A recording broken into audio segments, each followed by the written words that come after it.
kalau ringon amanah perjuangan Ba'ulun untuk sampo ke bangsa Aceh yang di Kecamatan Darul Aman, dari kota Kecamatan Darul Aman sampai ke pelosok desa.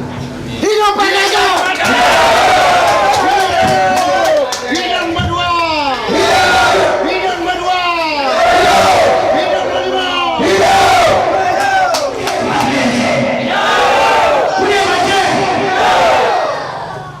InsyaAllah Raja Adam menang pada Aceh, tinggal Aceh dan Aceh. Boleh, Kabia! Ulama-ulama menyebut Sabah, ulama-ulama menyebut dan ulama di mata Aceh, geli di mata Aceh, jaga pada Aceh dan pemenang pada Aceh. Pemenang pada Aceh, pemenang pada Aceh itu bukan perkara pemenang PA.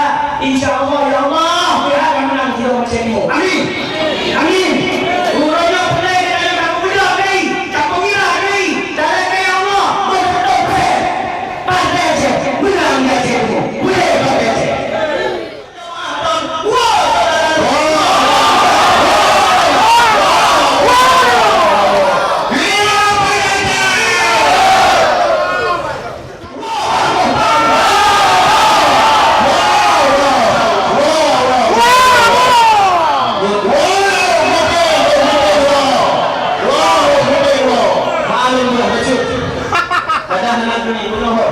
Tuku Gambit, payah tak hidup Tuku Gambit.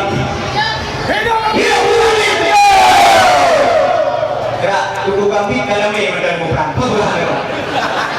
Dan banyak bukan. Dukailah yang tetap ketegak yang dalam badan. Jadi ingat dengan doa-doa itu akan insyaallah. Insyaallah. Sering beda maulud ya pegahan. Nasib sahabatku salah kadang ibu-ibu insyaAllah.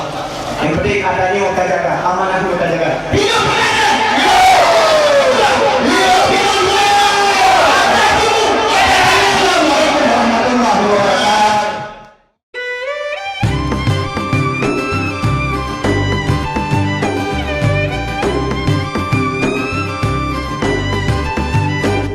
Rambut dilin mesabo bakaran, rambut di belang mesabo batengki. Bupati Rocky Waki Syarul wajib belum menang, mesabo hairakan bek mencibik. Calon gubernur bak panglima perang, ada timurakan bak